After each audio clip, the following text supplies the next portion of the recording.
해커 하데스에 대한 기사입니다. 하데스라면 배우 신여중을 죽인 진범으로 몰렸다가 공장 폭발 사고에서 사망한 박기영을 말씀하시는 거죠? 네, 맞습니다.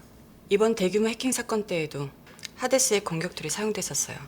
그래서 특집 기사를 준비하고 있었습니다. 네.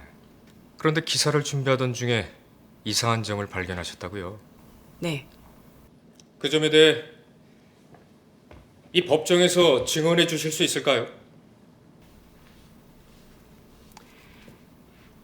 하데스의 특집 기사를 준비하던 중 하데스의 죽음에 대해 조사를 하게 되었습니다. 그런데 거기서 이상한 점을 발견했어요. 어떤 부분이었나요? 하데스 박기영은 공장 폭발 사고 때 사망을 했고 김우영 경위는 큰 부상을 입은 채 발견이 됐습니다.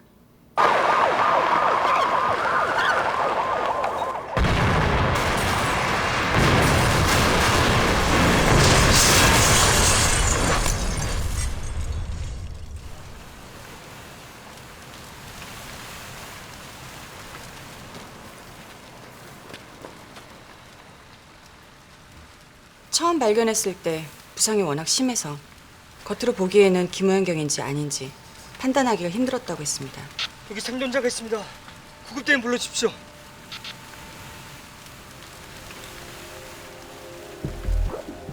그런데 그 사람이 김우영 경이라고 생각했던 이유는 김우현 팀장이에요. 아직 살아 있습니다. 바로 신분증 때문이었습니다. 신분증. 그런데 그게 무슨 문제라는 거죠? 박기영은 공장에 가기 전 경찰청에 잠입했었는데요.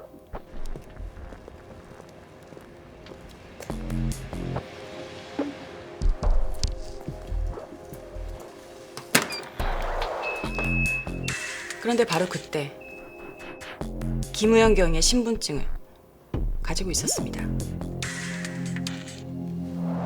그게 무슨 소리입니까? 공장 폭발 사고 직후 김우영 경의 수술을 집도했던 여러 의사들을 만나봤습니다. 김우현 환자는 전 안면부 골절을 입은 상태였습니다. 그러니까 한마디로 얼굴이 무너졌다는 얘기죠. 얼굴이 무너져요? 찰흙 인형 얼굴을 주먹으로 세게 치면 뭉개지겠죠. 그걸 본인의 평소 때 사진을 기준으로 다시 복원시키는 겁니다. 그렇다면 얼굴이 그렇게 무너진 상태에서 자신의 얼굴이 아닌 다른 사람의 얼굴을 기준으로 복원을 시킨다면 다른 사람의 얼굴이 될 수도 있겠네요? 충분히 가능한 일이죠. 근데 왜 그런 일을 하겠어요?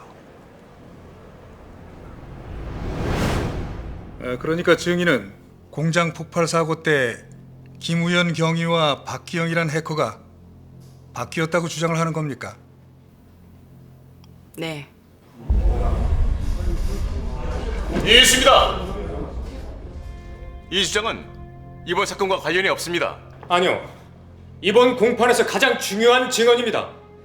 만약 그 공장 폭발 사고의 생존자가 김우현이 아니라 박기영이라는 해커라면 현재 피고인 측의 증인으로 나온 김우현은 자기가 목격하지도 않은 사건 현장을 봤다는 위증을 하고 있는 겁니다. 하지만 그건 저 여기자의 얼토당토하는 추측에 불과합니다. 얼토당토하는 추측일지 모르겠지만 만약 저 얘기가 맞다면 피고인 측의 주장은 모두 허위 사실이 되는 겁니다.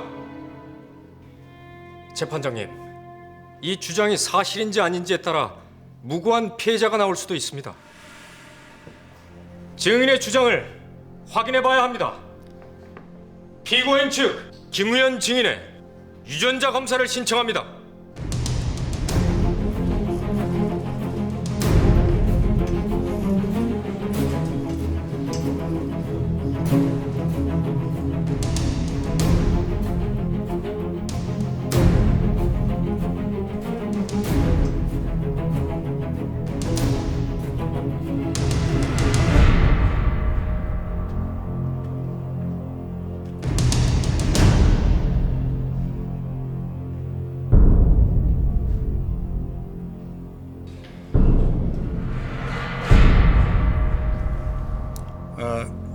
검찰 측이 제기한 의견에 대해 협의하기 위해서 15분간 휴정하겠습니다.